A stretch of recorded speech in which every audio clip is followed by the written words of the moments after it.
मित्रांनो, 30 मार्च गुढीपाडवा निमित्त, नवीन वर्षानिमित्त ही सेवा करा. स्वामींचा अनुभव तुम्हाला नक्की येईल.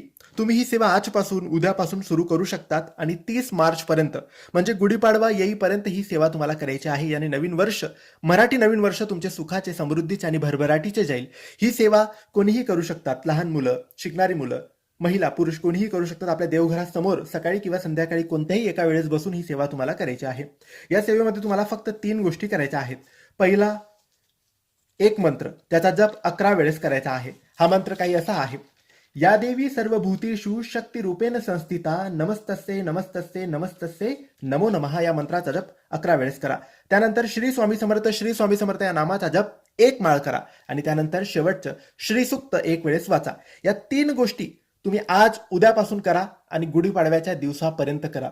30 मार्च पर्यंत करा. नक्की स्वामींचा अनुभव येईल, नक्की सुख समृद्धी मिळेल.